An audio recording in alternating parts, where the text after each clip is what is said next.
Well, hello, everybody. Excuse me, and welcome back to episode 63 of the Unstoppable Entertainment Show, the most comprehensive entertainment news show on the internet. I am Nate Schaffner, otherwise, of course, known as the Unstoppable Nate.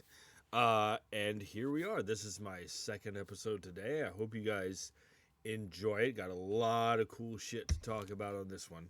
Um, but I wanted to have a brief break in between and give you guys a break from potentially. I didn't want to have you guys hear me ramble on for hours, so I separated uh, what I all the stories I wanted to talk about today into two episodes. So I hope you guys enjoy this episode. As always, before I get started, I just wanted to remind everybody that if you like this show, go ahead and hit that like button, hit that subscribe button, spread the word. Also, if you have a comment, a question, or if you'd like me to talk about certain movies or franchises, you can email me anytime at the address listed in the description of this video. Excuse me. So, with that out of the way, let's get started with this let's get started with this episode with this. So, one of, I think, not just mine, but everyone's favorite actresses is Kate Blanchett.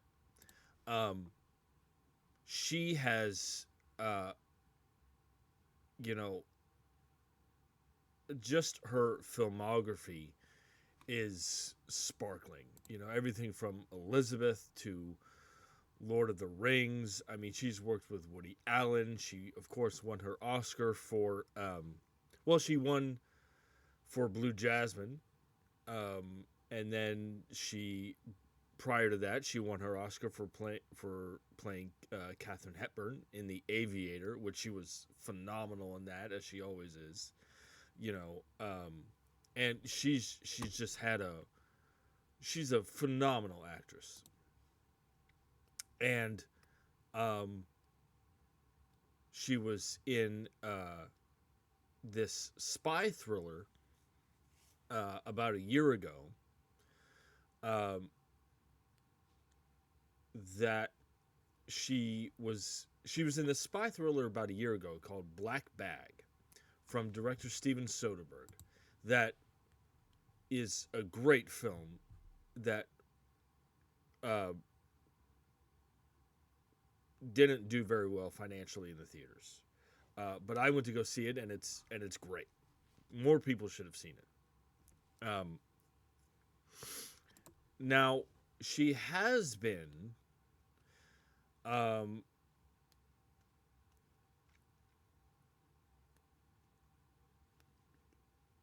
uh, I want to make sure I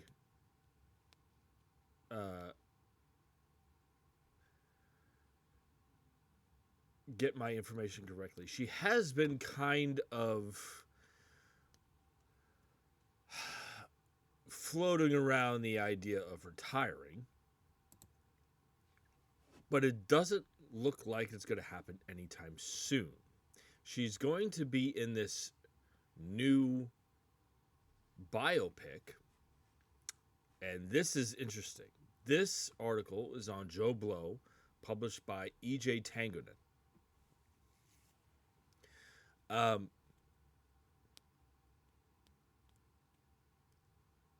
And about a little ways down here in this article, it says that according to Variety, Kate Blanchett is now set to play Martha Stewart in a biopic titled Good Thing. The title is derived from a catchphrase that comes from Stewart, as she usually says, "It's a good thing." Janissa Bravo, who had written and directed the film Zola, will be helming the project. Not much detail has been revealed or announced on the film as of yet, except for the title star and director. This article does go on to say that Martha Stewart has notoriety for her successful business in lifestyle media, showing people everywhere how to make their homes cozy and sharing recipes for delicious meals with her many books and her successful Emmy-winning show Martha Stewart Living. Stewart would go on to become the first self-made female billionaire in the United States after her Martha Stewart Living omnimedia conglomerate went public in 1999. Stewart would also face major legal trouble in 2004 after selling off her stake in ImClone Systems and avoiding a loss of about $45,000. She had been found guilty of conspiracy, obstruction, and 2 counts of lying to federal investigators. She would serve 5 months in jail and 2 years of supervised release. Okay, so there's no plot story information about this movie. What I will say is this is inspired casting. This is perfect casting. I mean, even in Cate Blanchett has this ability to just disappear and submerge and inhabit every character that she plays, even in like Indiana Jones and the Kingdom of the Crystal Skull, which you don't think of that kind of acting when you think of an Indiana Jones movie. I say that respectfully. But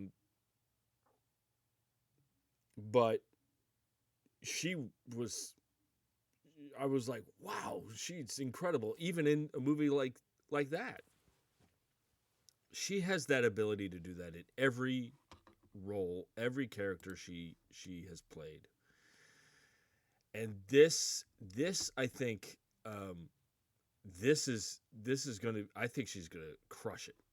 I know she's going to crush it because it's Cate Blanchett. Now, I will tell you the thing about biopics that frustrate me, and to a certain degree I understand. The thing about biopics that frustrates me is when biopics sugarcoat things and they kind of gloss over certain aspects of the person's life. The thing I love the most about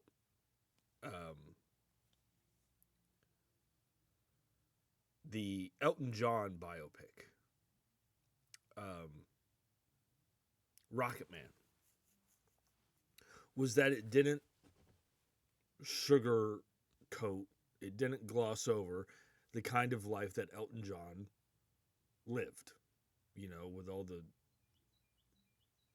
drugs and everything like that. It didn't shy away from that. And I hope that this movie, I mean, look, I don't know what era this movie is going to take place in regards to what era of Martha Stewart's life this is going to take place in. But if it's a biopic,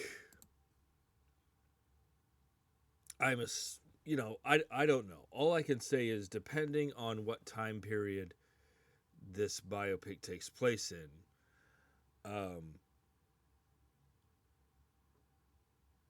I hope it doesn't gloss over the legal troubles and financial troubles that Martha Stewart had in her life. I hope it doesn't do that. But all that being said, I think this is inspired casting. I think, I think as far as Cate Blanchett is concerned, she is obviously going to be great in this movie. I hope the movie doesn't gloss over certain things, and I hope it's good. But as far as casting goes, this is fantastic. So jump in the comment section and let me know what you guys think about Cate Blanchett playing Martha Stewart in Good Thing. Okay, so moving on here. So this next bit of news is interesting, and it's, again, probably going to ruffle some feathers. So, it was, there's this Lord of the Rings: The Hunt for Gollum movie coming that's going to take place within a certain time period in the Fellowship of the Ring story. And, it's about when Gandalf and Aragorn search for Gollum to find out information about the ring. And there's been some casting news regarding that movie. And there were rumors and reports that the character of Aragorn might be recast. I think I've talked about it on this show before. And now it's been confirmed. This article is on World of Real.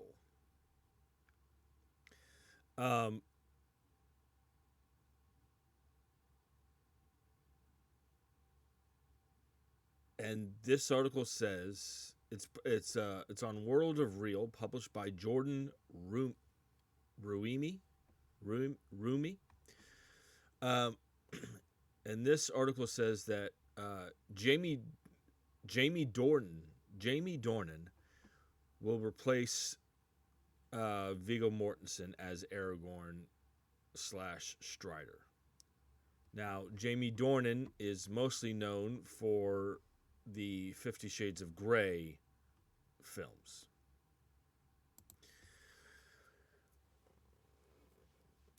Now, here's the thing. Aragorn, at least in the part of the book that this movie is going to cover, Aragorn is a primary character. And you can't just put...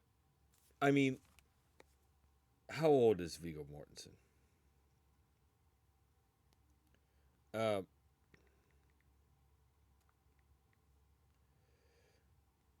Viggo Mortensen is 67 years old.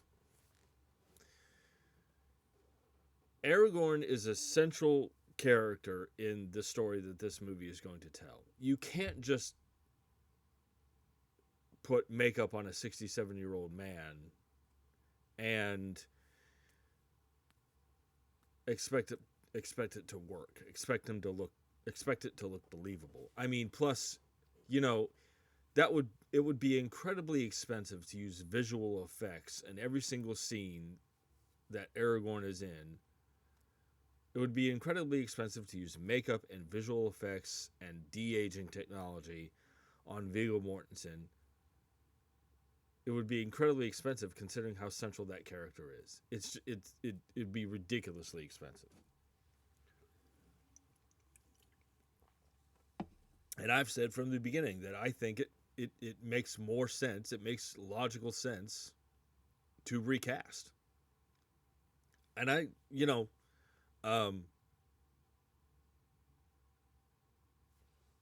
so I like that they're going with someone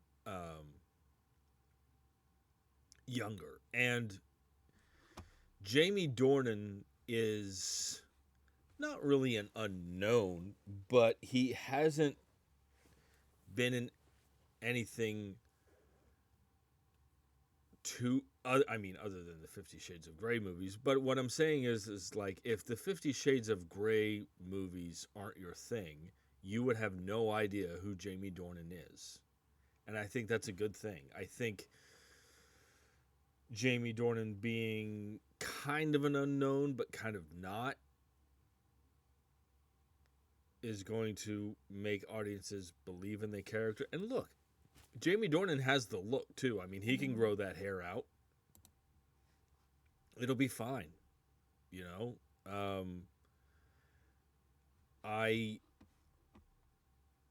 you know, I'm all right with this. I think,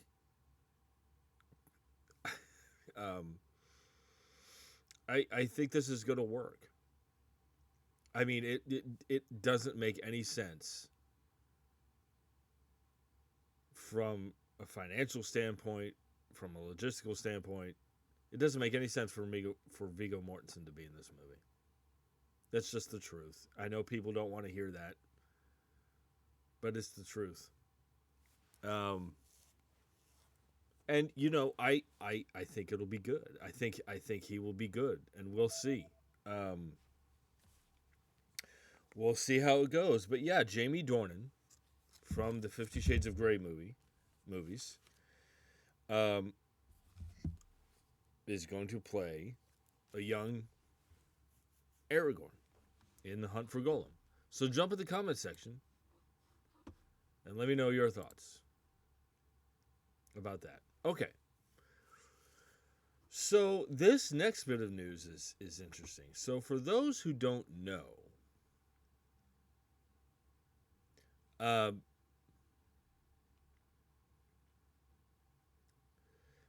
want to make sure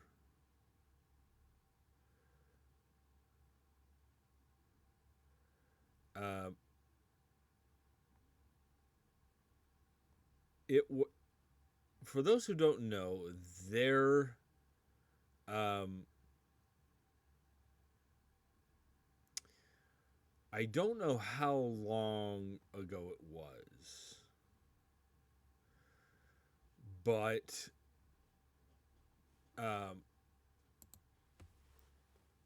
it was it may be months ago, it may be years ago, I'm not really sure, but a prequel to the Steven Soderbergh directed the Ocean's 11, Ocean's 12, Ocean's 13, and then there was Ocean's 8 with George Clooney, Brad Pitt, and Matt Damon, and they were directed by, at least Ocean's 11, 12, and 13 were directed by Steven Soderbergh.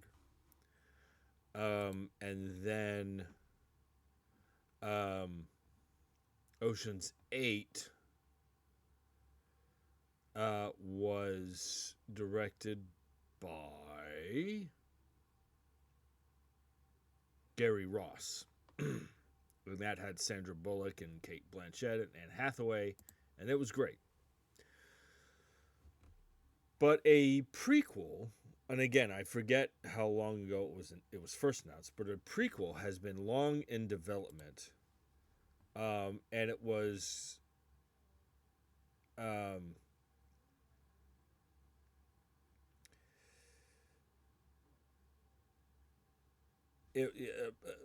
regarding Danny Ocean's parents. It was going to be about Danny Ocean's parents. And it was first announced, and then for a while, there hasn't been any movement on it.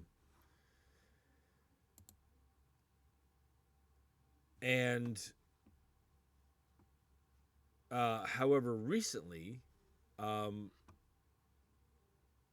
there's been rumors that Margot Robbie was going to be in the movie, and we have some locked information, we have some concrete information regarding that Ocean's prequel. This article is on The Hollywood Reporter. Published by Kirsten Chuba.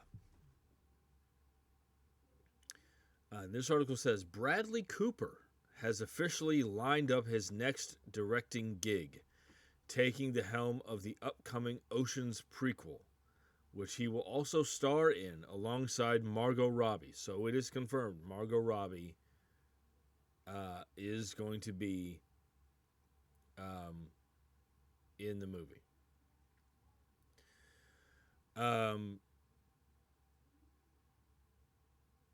So hold on just a second.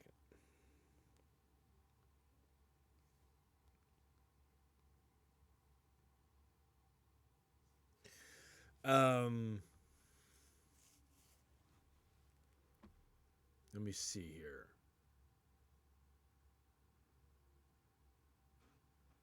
Okay. So Margot Robbie made a virtual appearance at CinemaCon saying, before Danny Ocean ever stepped foot in Vegas, two masterminds taught him everything he knows, his parents. You'll see them in all their prime in our new movie, pulling off an epic heist at the 1962 Monaco Grand Prix. Okay. So,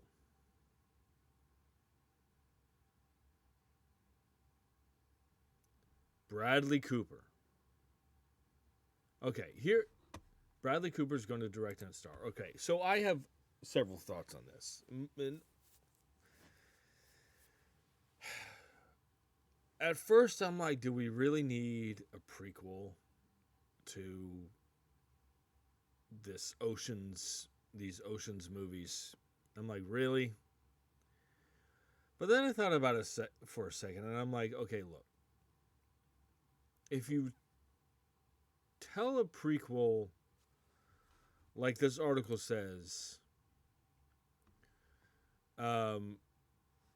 where his parents taught him everything he knows,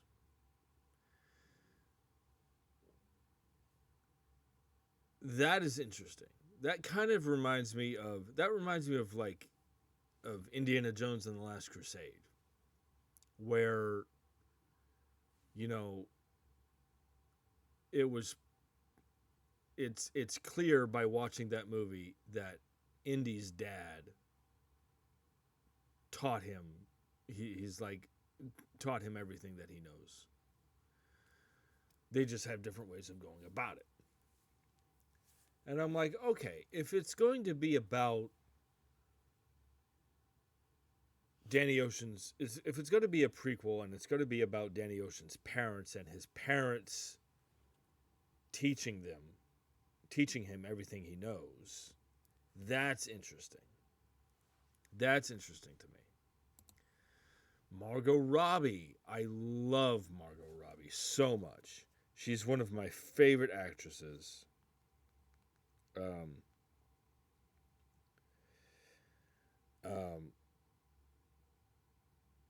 You know, she, yeah, I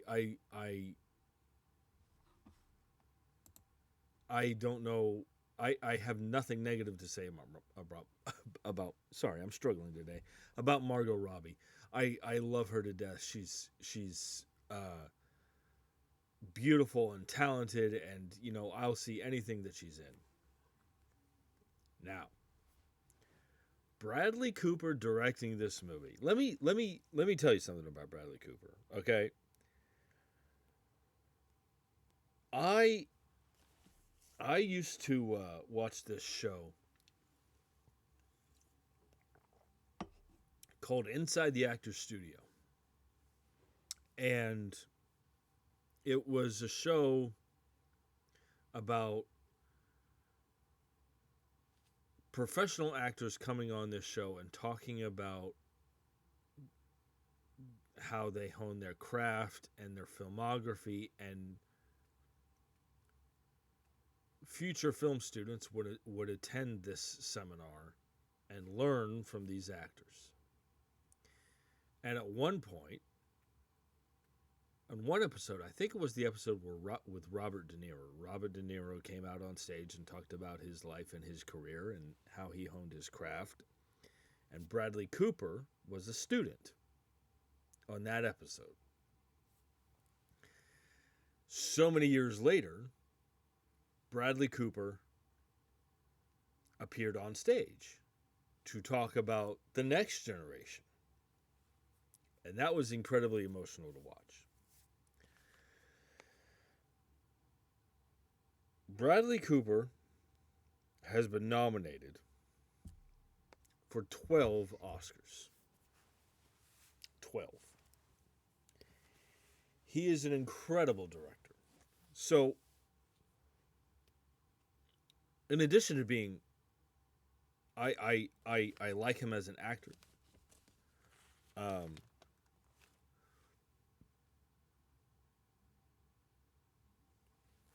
Excuse me. I like him as an actor. He's an incredible director. He's a very fine actor. He's an incredible director. Even, I saw the A Star Is Born, which he starred in and directed with Lady Gaga. I didn't care for the story. Like, I've seen that story 1,000 times. But it was directed masterfully. It was incredible. He directed this hold on just a second.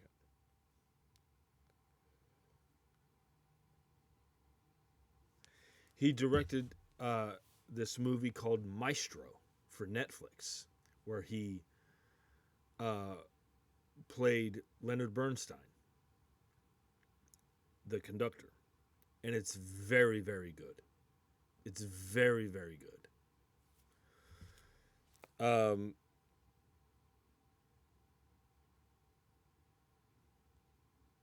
He also directed this movie last year called Is This Thing On?, which I have not seen. But it has Will Arnett, and it's about this, and Will Arnett plays this. He's getting divorced, and he goes into stand-up comedy to, and he finds this his new calling in stand-up comedy, and it's directed by Bradley Cooper, and I've heard it's great. Bradley Cooper has been nominated for 12 Oscars. He is, he is uber talented. He is uber talented. I love that he's going to direct this movie because I think, and again, this goes back to, like, do we really need another prequel? Really? I think in the hands of Bradley Cooper, it is going to have something fresh to it. I really believe that. And Bradley Cooper, it says he's going to star in this movie. Bradley Cooper and Margot Robbie leading this movie as Danny Ocean's parents. I mean, come on. That's fantastic. That's fantastic. I'm really looking forward to this. Aside from Ocean's 12, which I think even the cast would be like, yeah, that one's not so good.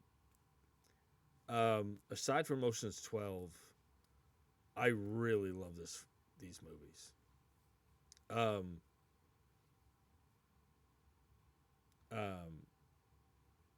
Ocean's 8 was wonderful.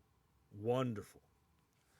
So jump in the comment section and let me know what you guys think about Bradley Cooper starring in and directing this Ocean's prequel.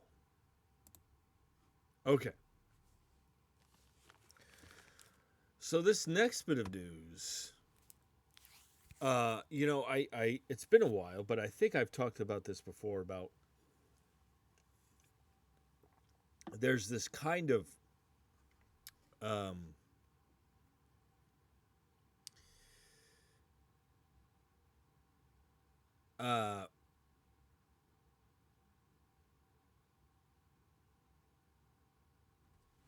it's being called a culinary thriller. It's basically this thriller set in New York City's fine dining scene. It's called Tyrant. Um, and it's going to star Charlize Theron, who I love, and Julia Garner, um, who was in. Julia Garner played the Silver Surfer in Fantastic Four: First Steps last year, and she was great in that. She was also great in one of my favorite movies of last year, Weapons, the Oscar-winning Weapons, by the way. And there's been more casting news regarding that movie. It's called Tyrant. It's basically like it's being described as like if any of you have seen Whiplash with J.K. Simmons and Miles Teller, imagine Whiplash set in the culinary world. It's like that. So this article is on Joe Blow, published by E.J. Tangonen. And a little ways down here it says that Variety reports that the film Tyrant has added Demi Moore to the cast that already sports Charlize Theron and Julia Garner. Demi Moore. You know, I like Demi Moore. She's not one of my favorites, but I like her. What's the movie that she did with Michael Douglas? Disclosure? About it basically deals with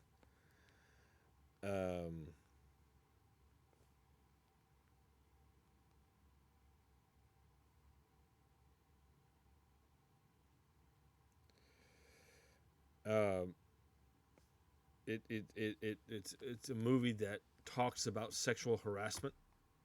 It has Michael Douglas and Demi Moore. You know, she's great in A Few Good Men.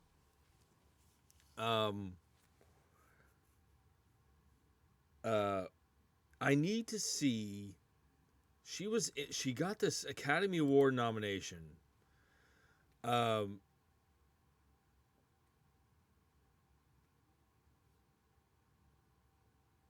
For this, I think she got an Oscar nomination.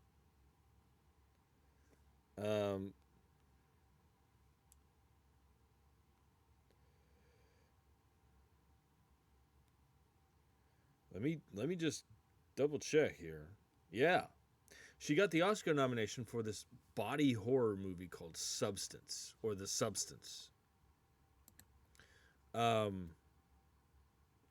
Which I've heard is unbelievable. You know, she you know a movie I watched, like, over the past couple of years. I've watched a lot of movies that you would think I would have seen, but I haven't. And over the past couple of years I watched G.I. Jane. You know, that movie is it's decent. It's decent. Demi Moore is awesome in that movie. Demi Moore's awesome in that movie. But the movie overall is decent. I think it's directed by Ridley Scott. Yeah. The movie is decent, but Demi Moore rocks in that movie. I like Demi Moore quite a bit. And you know, she's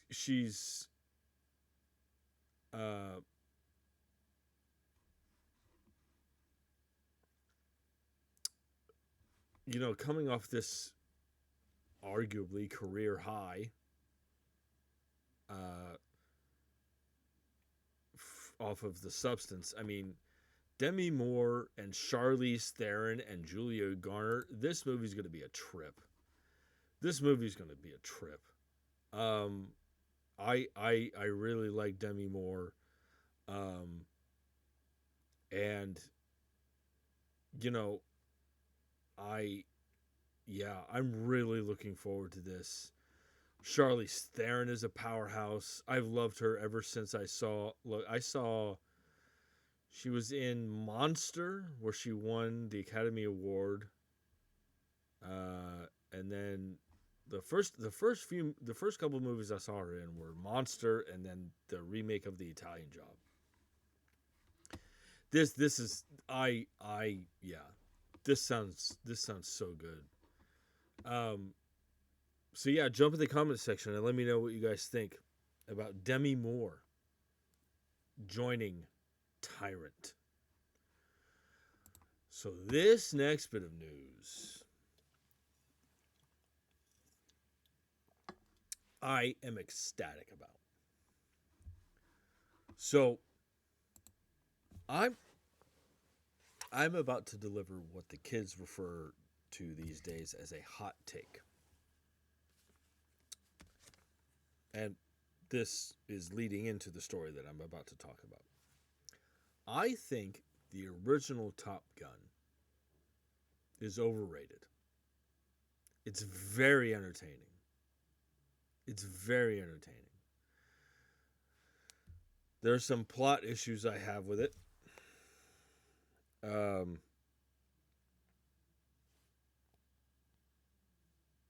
You know,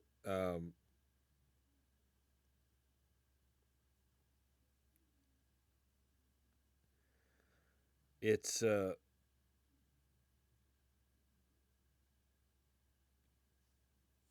there's some story and plot things that I have issues with. Sorry about that. It's very entertaining and it's the perfect kind of summer blockbuster kind of movie. But I think it's overrated. Top Gun Maverick. My wife, my wife, and two former coworker friends of mine, of hers, I should say. Well, they're coworker friends of hers, but they're my friends too. We went to go see that in the theater. Top Gun Maverick. That movie is awesome. It was one of my favorite movies the year it came out. It is infinitely better than the original. I think I was overjoyed when Top Gun Maverick received an Academy Award nomination for Best Adapted Screenplay. I was overjoyed. I love Top Gun Maverick so much. The sequence where Maverick does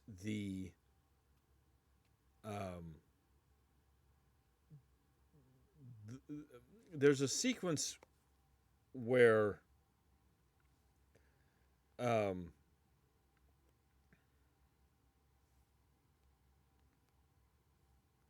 Maverick does the test run. And at the end of that sequence, I audibled in the theater. I was like, holy shit. Because it was so bloody awesome. And, you know, that's a sequence where Maverick doesn't do it out of arrogance, out of cockiness. He does it to tell his students or to show his students that I wouldn't ask you guys to do anything that I can't do myself. And he does it to show, look, this can be done. You know, I loved Top Gun Maverick.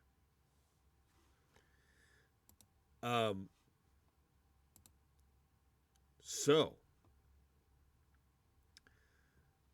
the reason I bring this up is because of this. This article is on Deadline, published by Justin Kroll. And this article says, a sequel to the 2022 Paramount Pictures tentpole Top Gun Maverick officially is in development. Now, I also want to point out, Top Gun Maverick, I just want to jump in here real quick. Top Gun Maverick came out at a time when I don't think the writer and actor strikes had happened yet, but the movie theaters were still recovering from the pandemic. Top Gun Maverick made over $1 billion at the box office because Tom Cruise refused to have this movie go straight to streaming. He said, no, we are putting this in the theater. I don't care how long we have to wait. And it was a smart decision. The movie made $1.4 billion. And there's a clip, there's a video online, you can find it. Steven Spielberg, who has worked with Tom Cruise twice before in the past, he says to Tom Cruise, it's at some award ceremony or something, Steven Spielberg says to Tom Cruise, you saved Hollywood's ass. So I just want to throw that in there. So a sequel to the 2022 Paramount Pictures tentpole Top Gun Maverick officially is in development. The studio confirmed during its CinemaCon presentation Thursday in Las Vegas that a script is being written. Tom Cruise is expected to reprise his role of Pete Mitchell, and producer Jerry Bruckheimer is also returning.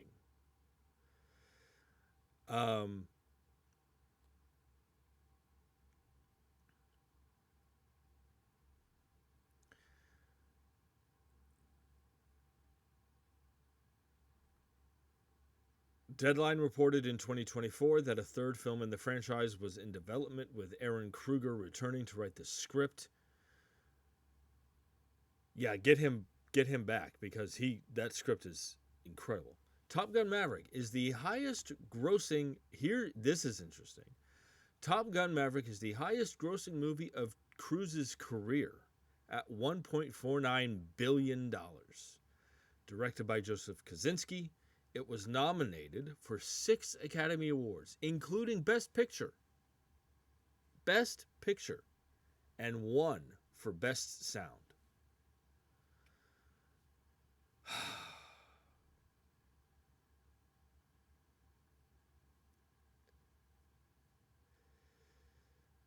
I am thrilled about this. I cannot emphasize enough. Look, get Aaron Kruger back to write it, because the script for Top Gun Maverick was fantastic. It's funny that the article says Tom Cruise is expected to return. It ain't Top Gun without Tom Cruise. It ain't Top Gun without Maverick. And it was, the aerial footage, all the character stuff is great. The aerial footage is great. It was beautifully directed by Joseph Kosinski, who then went on, of course, to direct F1, starring Brad Pitt, which that was great as well. I am ecstatic about this. I'm ecstatic about this. And here's the other thing, is that it is pretty clear that even though Tom Cruise is I think he's 62 or 63 years old, he ain't showing any signs of slowing down. I he's awesome. He's awesome. I am so thrilled about this. Uh, Top Gun 3 is happening. The script is being written.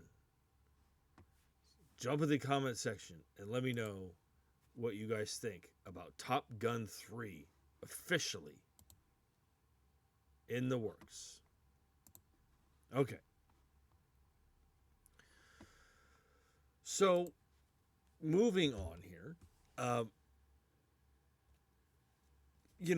I've talked about this before, but I am a huge Teenage Mutant Ninja Turtles fan. I'm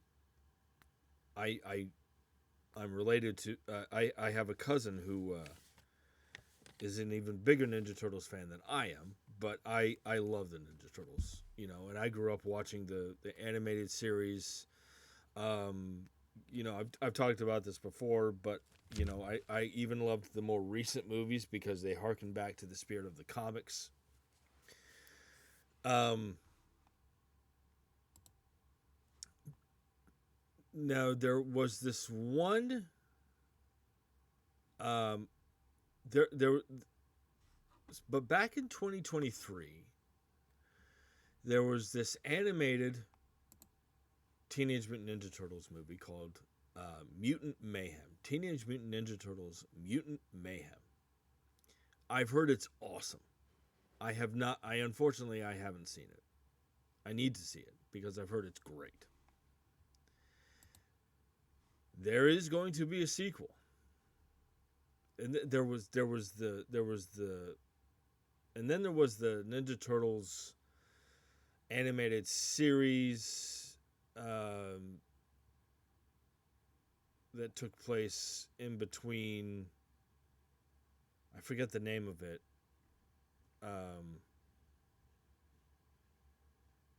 Tales of the Teenage Mutant Ninja Turtles. That was it. That got canceled, and now but there's going to be a Mutant Mayhem 2.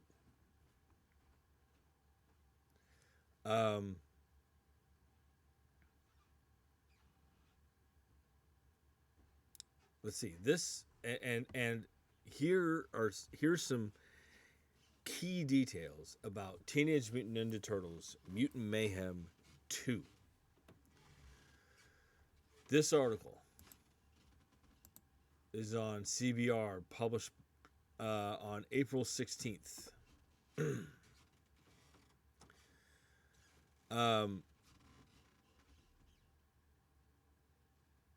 At CinemaCon 2026, Paramount dropped an official update on Teenage Mutant Ninja Turtles Mutant Mayhem 2. A video was shown to attendees featuring producers Seth Rogen, James Weaver, and Evan Goldberg, confirming which villains will be featured in the new film.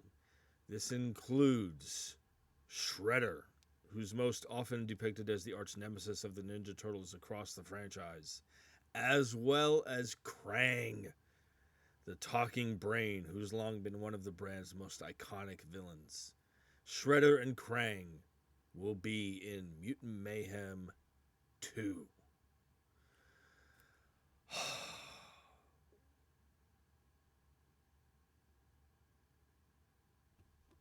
Now, this is awesome. This is awesome. Shredder and Krang were obviously my favorite villains of the animated series. I mean, I enjoyed the Foot Clan as well, but I mean, come on, it's Shredder and Krang. Just the concept of Krang is bonkers. And then Shredder had the what's the fucking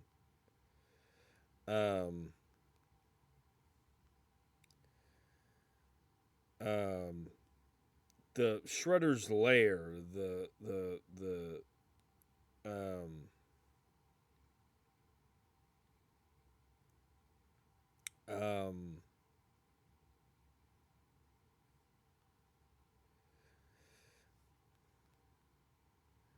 I'm forgetting the name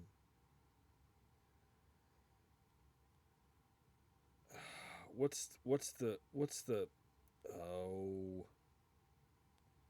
I'm forgetting the name of it, but the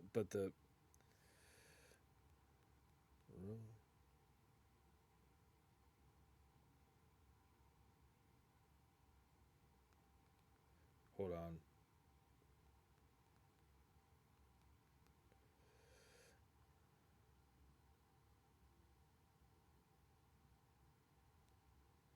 Yeah, the Technodrome. Yeah, that's the fucking the it's the mobile fortress of Krang and Shredder. Oh my god, I fucking love that thing. The Technodrome. Shredder and Krang. I think I was a bigger fan of Krang just because like it's a it's a brain in a robot. Like that's weird and I love weird. I mean, who doesn't love Shredder? But come on. But Shredder and Krang. I hope we get the Technodrome. Look, I mean, here's the thing. At some point,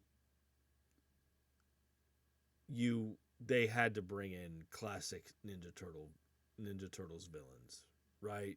Because you don't want to disappoint people. You know, um, I love this. I love this so much. Sh- I plus Krang is just fun to say. Krang. Um, you know, and by the way, I liked the version of Shredder that was in the more recent live action Ninja Turtles movies. I liked Shredder in those. I think Shredder and Krang are going to be awesome in this movie. I want to see the Technodrome. I want to see that so fucking bad. I think this is going to be awesome. This is going to be awesome. Especially Shredder and Krang um um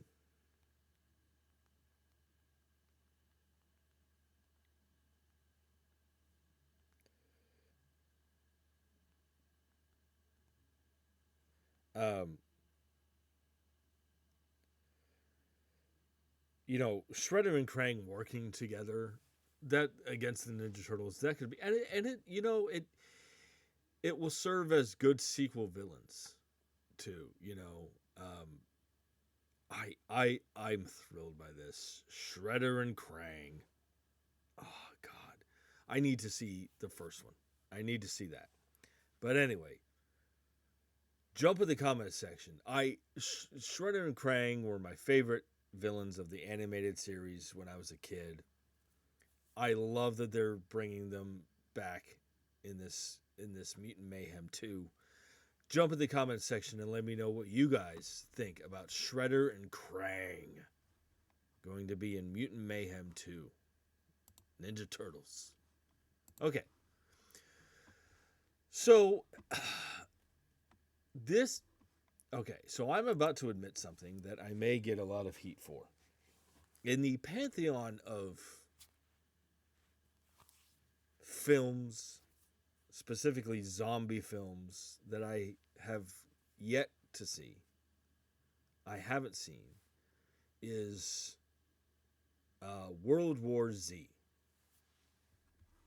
I am familiar with the book. I think it's by Alex Brooks. Hold on.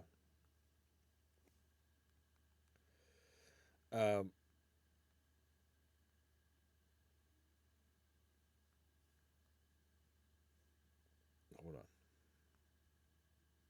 Yeah, or Max Brooks. What did I say? Yeah, World War Z by Max Brooks. I'm familiar with the book. I have not seen the film. I've heard it's I I I've heard it's decent. I love Brad Pitt. I love Brad Pitt. It I can tell you this. I've seen the trailers. back. I saw the trailers back in the day, and I will say it looked batshit crazy. It looked batshit crazy. I've heard it's decent, but that's one of those movies like it just completely. I don't know why or how, but it completely passed me by, and I have yet to see it. Well, um,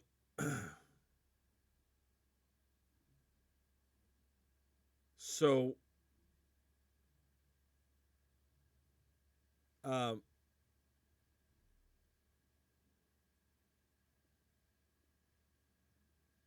for those who don't know, around the time of that film's release, it was being reported that World War Z was designed as the first installment of a trilogy. Um, and it was in development hell for a long time, obviously. Um, and then various directors and writers came in and out. I think at one point David Fincher, David fucking Fincher was going to direct the sequel. That was going to be. I was like, what? Now, however, it it is now official. This article is on CBR, published on April 16th. It's now official. The sequel to World War Z is finally happening. While previous attempts to make a follow-up film for the hit zombie movie have failed, it has now been confirmed that the sequel is back on track to development. Um,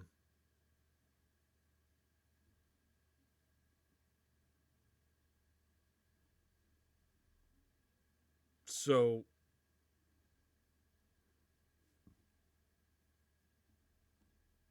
no,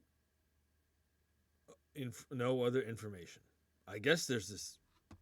Yeah, no other information other than it's back on track.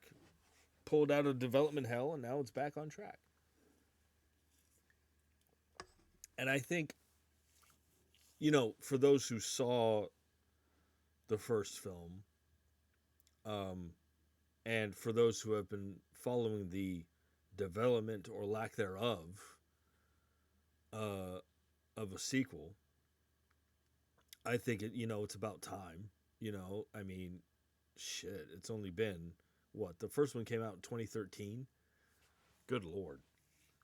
Um, I'm curious as to who's going to direct. Um, it would be kind of awesome if David Fincher directed it. That would be kind of that would be kind of it would be interesting. Um, it would be interesting. Um, I need to see it. I need to see World War Z. Um, but I think a lot of people are going to be like, finally, I wonder if Brad Pitt will do it. Because look, I'm familiar with the book. I know that there are differences with the movie. Um, I wonder if Brad Pitt will come back. I don't know. We'll see. All I can say is, finally, it's about time. I need to see the first one. I'm glad that the sequel is being pulled out of development hell, and this is finally happening. I'm curious as to who's going to write it, who's going to direct. God, So yeah, so jump in the comments section and let me know what you guys think about World War Z getting a sequel finally. All right, moving on here. Okay, so this.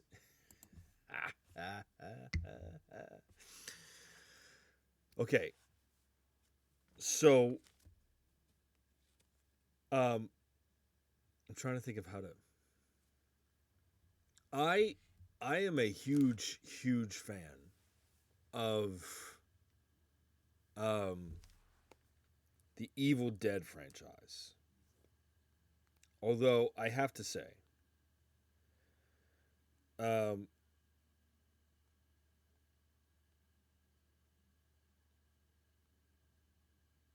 I have not seen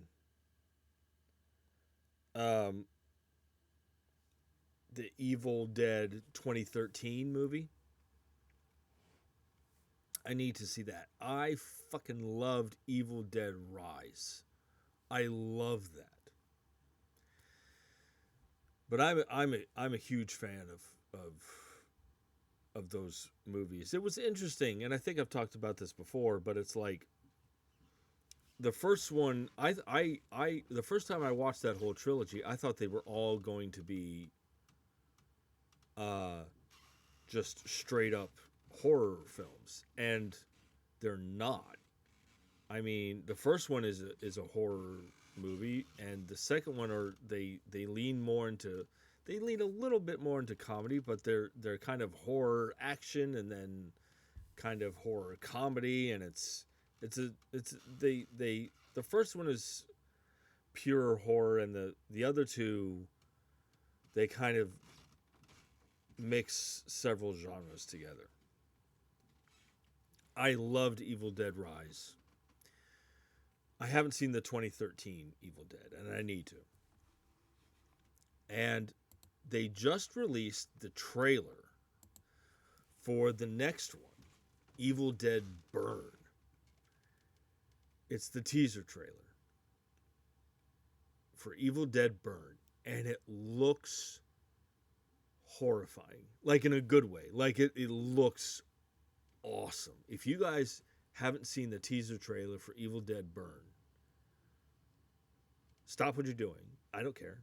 Stop what you're doing and go watch the teaser trailer for Evil Dead Burn, because it's it it looks terrifying. And there's been some news regarding the release date of Evil Dead Burn. Um, so this article is on Joe Blow, published by Cody Haman.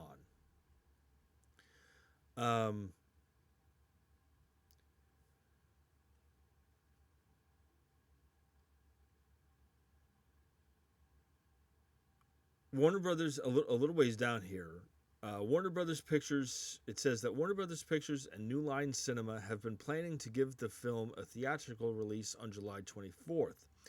But now the release has officially shifted forward 2 weeks to July 10th. Okay.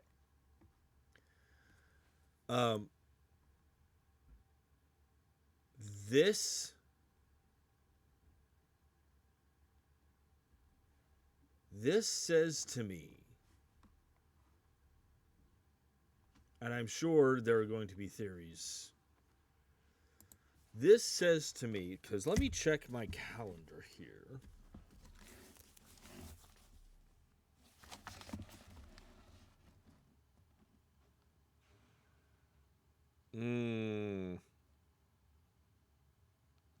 Okay. So now Evil Dead Burn. It was going to come out on July 24th. Can you hear me? July 24th. So a week before Spider-Man Brand New Day. Now it's going to come out the same weekend as the live-action Moana. I have a couple of theories as to why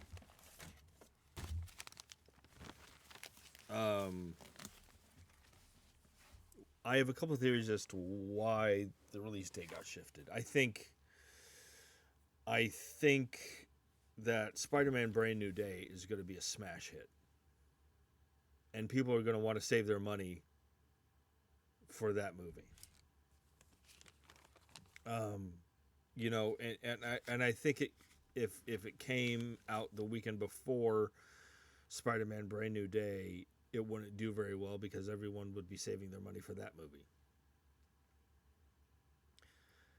having it come out the same weekend as the live action Moana, you have two very different kinds of movies appealing to two very different kinds of audiences. I think that's a smart move.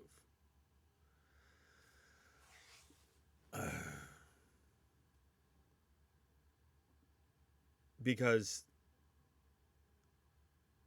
and here's why Spider-Man Brand New Day and the live action Moana are different. I think a lot of people are skeptical about the live action Moana. I don't and I could be wrong, but I think audiences are confused by the release of a live action Moana when Moana 2, the animated one, just came out a couple years ago. I think people are confused by that. I think I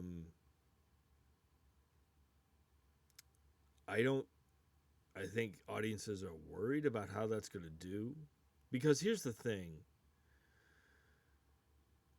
The Spider-Man movies, those Marvel movies, they're 4-quadrant films. They appeal to everyone. And that's going to be a smash hit.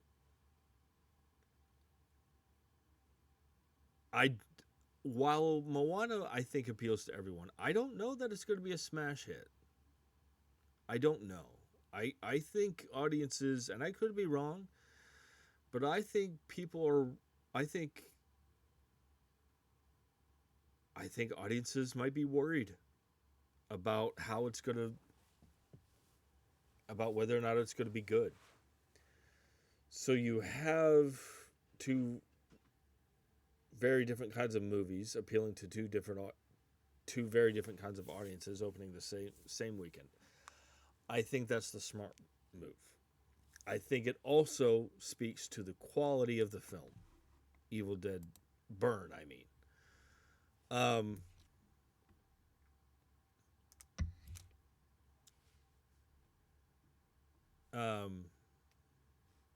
Moving it up 2 weeks as opposing to moving it back 2 weeks. I think the studio has faith in this movie. And again, that teaser trailer, it looks incredible. It looks incredible. I hope it does well, and I hope it's good. But those are just my thoughts. I'm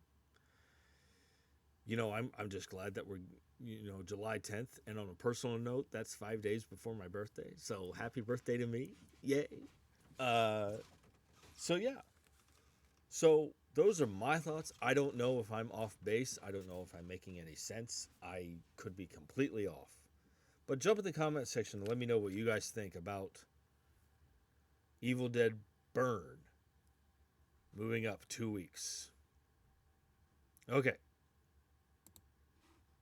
A couple more things to talk about here. So, you might recall from a few episodes back, I talked about the fact that one of my favorite directors, Alex Garland, who directed Ex Machina, he directed Annihilation, he directed this movie called Civil War, starring Kirsten Dunst, that came out in 2024. And last year, he directed this movie called Warfare, which I haven't seen. I have heard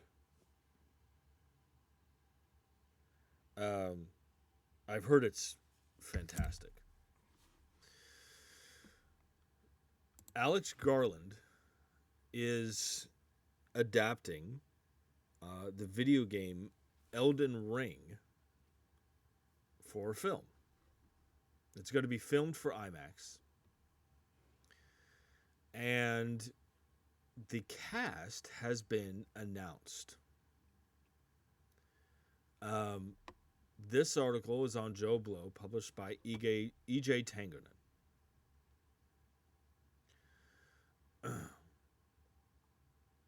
Let's see. So, a little ways down here, it says, according to Variety, Kit Connor is now confirmed, along with the rest of the cast, which will include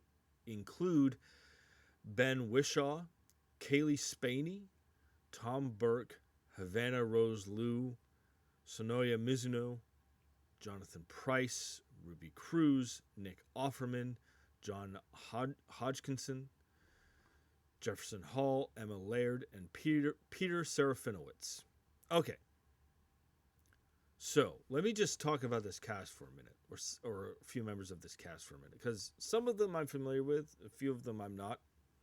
Ben Whishaw played Q in the Daniel Craig James Bond movies, and I thought he was wonderful in those movies. Kaylee Spaney, she played Priscilla in the Sofia Coppola directed Elvis movie. I mean, it's not really an Elvis movie, it's a Priscilla movie. She played Priscilla. She was also in Civil War, which was directed by Alex Garland. She was also in Alien Romulus, which was awesome, and she's awesome in that movie. Jonathan Pryce. For those who don't know, Jonathan Pryce, who did he play in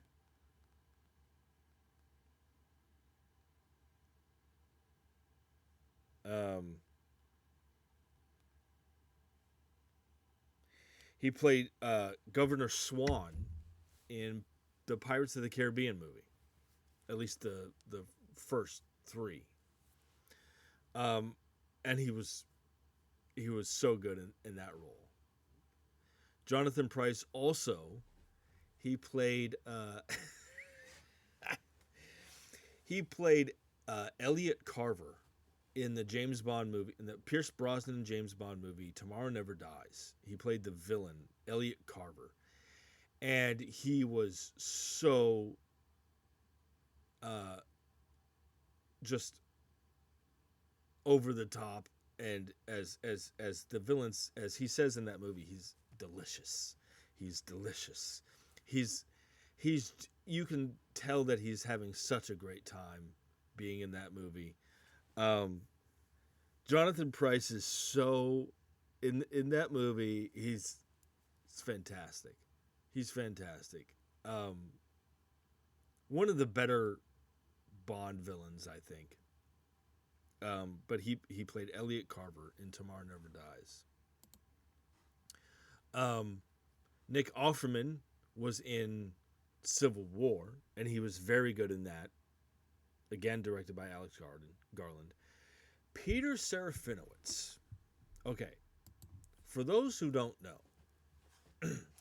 Peter Serafinowicz did the voice of Darth Maul in Star Wars Episode 1, The Phantom Menace.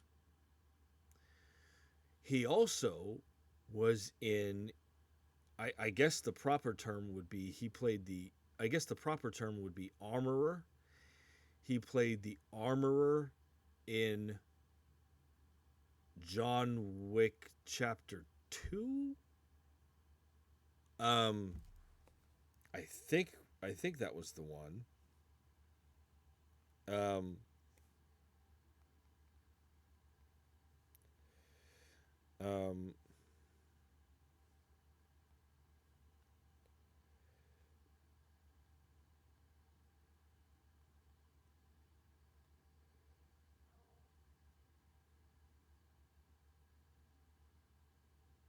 He plays the sommelier in John Wick Chapter 2. You know, Mr. Wick, do enjoy your party. You know, and you know, when John Wick is talking about, you know, we haven't. John Wick says, you know, I was thinking about dessert, and the sommelier is just kind of like, dessert, and then he brings out these knives. Peter Serafinowicz is awesome. You know, I always love that. Mr. Wick, do enjoy your party. You know, I always love that. So Peter Serafinowicz is going to be in this movie. Um, so the cast is announced. It's going to come out. This Elden Ring movie is going to come out in 2028. Alex Garland directing this movie. Look, I said it on the last episode. I think we live in an age now where video game to film adaptations, depending on the creative people involved, they can be good, even great. And I think this Elden Ring movie, because it's Alex Garland directing, I think this movie is going to be fucking great.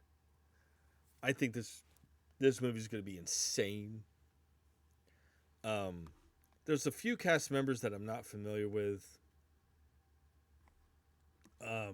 Ruby Cruz, Tom Burke, a few others. But the cast has been announced, which means they're going to start filming soon.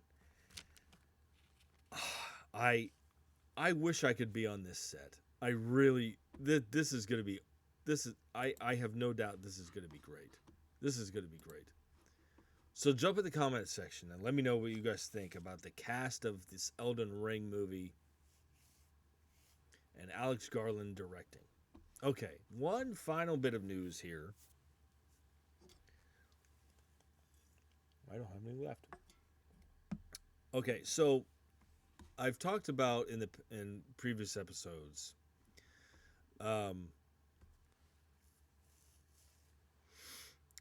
that there's that director Jalmari Helander is doing this John Rambo prequel movie.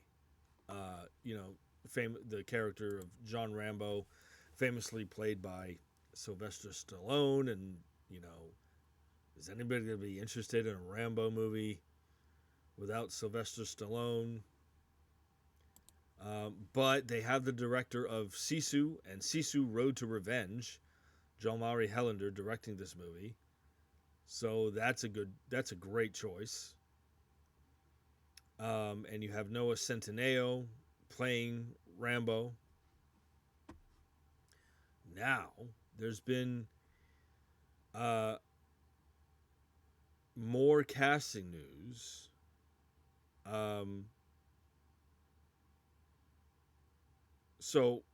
Regarding this prequel. So, this article is on MovieWeb, published by Tim McClelland. And a little ways down here it says, now, as reported by The Hollywood Reporter, the already announced cast is adding Stranger Things star David Harbour to the action prequel. Harbour is also taking on an important recurring role in Rambo's life, with the DTF St. Louis star taking over the part of Major Trautman. Trautman was played by Richard Crenna in First Blood, serving as Rambo's commanding officer and the only person capable of understanding what the traumatized war veteran was dealing with. Crenna appeared in the first 3 Rambo movies, with the actor passing away in 2003. Harbour will now step into the role of Major Trautman, being the person who trains and guides Centineo's character during his earlier years. I like David Harbour. I think he's a good choice for this character. The first time I saw David Harbour, I think, was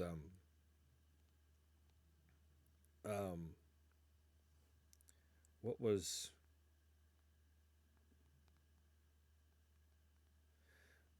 he played Greg Beam in the Daniel Craig James Bond movie Quantum of Solace, which that movie was okay. It was decent. Not great, but decent. But David Harbour, he's on Stranger Things, of course.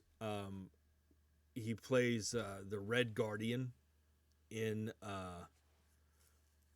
in the Marvel Cinematic Universe. He was in Black Widow, the Black Widow movie. He was in Thunderbolts, and he's awesome as the Red Guardian. He's awesome.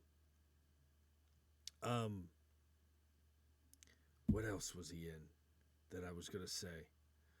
Oh, you know,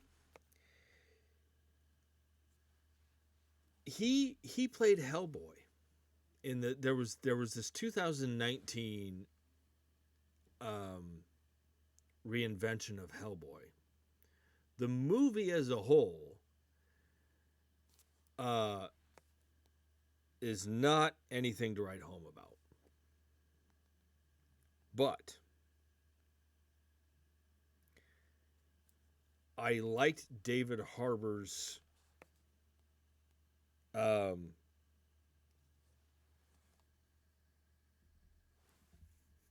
performance as Hellboy. I liked it. I really, really wish that movie had been better.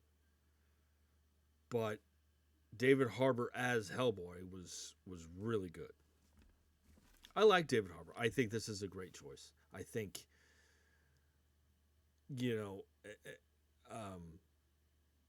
I think it's going to be really, really neat to see him in this movie alongside Noah Centineo. And he certainly has a similar look to Richard Crenna. So it'll be interesting to see, and again,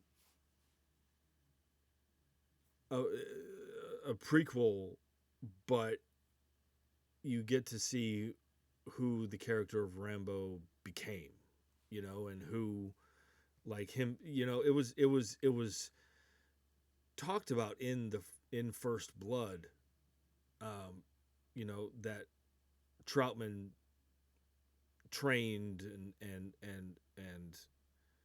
trained Rambo and made him what he is, and now we get a movie where we get to see that, So a prequel, this is another prequel that makes sense. I hope this movie's good. God damn, I hope this movie's good, and maybe it'll reinvigorate the franchise. I don't know. Because honestly, and I've said this before, but other than First Blood,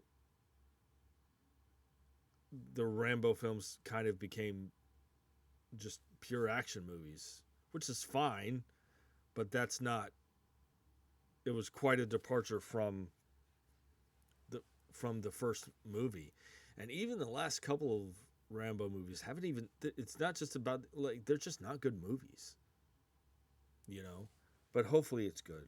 So anyway, jump in the comment section and let me know what you guys think about David Harbour being cast as Trautman in John Rambo. All right, well, that'll about do it for today, folks. I hope you guys enjoyed this episode, enjoyed last episode, and continue to enjoy the show in the future. As always, if you like this show, go ahead and hit that like button, hit that subscribe button, spread the word, tell your friends, and I hope you guys. I hope this show provides a brief. If you're struggling in the world or in life, I hope this show provides some joy for you. I hope I'm, I hope I'm, I don't know. I don't know what I'm trying to say. But yeah, so, until, I hope you enjoyed the show, and until next time, I will see you at the movies.